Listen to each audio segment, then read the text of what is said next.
അപകീർത്തികരമായ വിവരണം നൽകിയെന്നാരോപിച്ച് വിക്കിപീഡിയക്കെതിരായി 2 കോടിയുടെ മാനനഷ്ട കേസ് നൽകി വാർത്താ ഏജൻസിയായ ANI. നിലവിലുള്ള കേന്ദ്ര സർക്കാരിന്റെ പ്രചാരണ ഉപകരണമായി പ്രവർത്തിക്കുകയും വ്യാജ വാർത്തകൾ നൽകിയതിനും സംഭവങ്ങൾ തെറ്റായി റിപ്പോർട്ട് ചെയ്തതിനും വാർത്താ ഏജൻസി നിരവധി തവണ വിമർശിക്കപ്പെട്ടു എന്നായിരുന്നു ANI-യെക്കുറിച്ച് വിക്കിപീഡിയ വിവരണം നൽകിയത്. ഇതിനെതിരെയാണ് ഡൽഹി ഹൈക്കോടതിയിൽ ANI മീഡിയ പ്രൈവറ്റ് ലിമിറ്റഡ് മാനനഷ്ട കേസ് ഫയൽ ചെയ്തത്. വിക്കിപീഡിയയിലെ വിവരണത്തിലെ ഉള്ളടക്കം അപകീർത്തികരമാണെന്ന് ANI-ക്ക് വേണ്ടി ഹാജരായ അഭിഭാഷകൻ സിദ്ദത്ത് കുമാർ കോടതിയെ അറിയിച്ചു. ANI-ക്ക് വിക്കിപീഡിയയിലെ വിവരണം എഡിറ്റ് ചെയ്യാനാകുന്നില്ലെന്നും പേജ് ബ്ലോക്ക് ചെയ്തിരിക്കുകയാണെന്നുമാണ് അഭിഭാഷകൻ കോടതിയിൽ ചൂണ്ടിക്കാട്ടിയത്.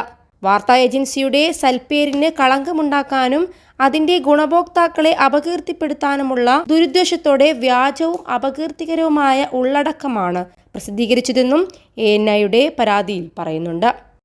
21 ലക്ഷത്തോളം സന്തുഷ്ടരായ ഉപഭോക്താക്കളും 2 ലക്ഷത്തോളം തിമിര ശസ്ത്രക്രിയകളും പൂർത്തിയാക്കിയ മലബാറിലെ ഏക കണ്ണാശുപത്രി Al Salama high hospital, hospital road, Perinthalmanna.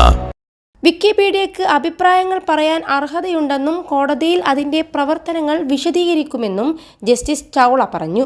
പുതിയ മാനേജ്മെന്റിന് കീഴിൽ 500-ലധികം ജീവനക്കാരാണ് ANI-യിൽ പ്രവർത്തിക്കുന്നതെന്നും പരമാവധി തീരുമാനം ലഭിക്കുന്നതിനാലാണ് ശ്രദ്ധ കേന്ദ്രീകരിക്കുന്നതെന്നും ആരോപണമുയർന്നിട്ടുണ്ടെന്നും വിക്കിപീഡിയയുടെ വിവരണത്തിലുണ്ട്.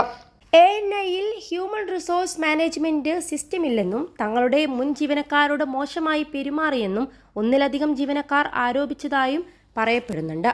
2023 ജൂലൈ 20-ന് 2023 മണിപ്പൂർ ആക്രമണത്തിനിടെ 2 കുക്കി സ്ത്രീകളെ ലൈംഗികമായി ആക്രമിക്കുകയും ബലാത്സംഗം ചെയ്യുകയും ചെയ്ത സംഭവത്തിൽ ANI മുസ്ലിങ്ങളെയാണ് കുറ്റപ്പെടുത്തിയതെന്നും വിക്കിപീഡിയയിൽ പറയുന്നുണ്ട്.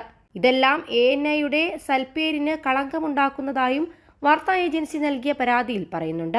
വിക്കിപീഡിയയിൽ നൽകിയ ഉള്ളടക്കങ്ങൾ പിൻവലിക്കണമെന്നും നഷ്ടപരിഹാരമായി 2 കോടി നൽകണമെന്നും ANI ആവശ്യപ്പെട്ടിട്ടുണ്ട്.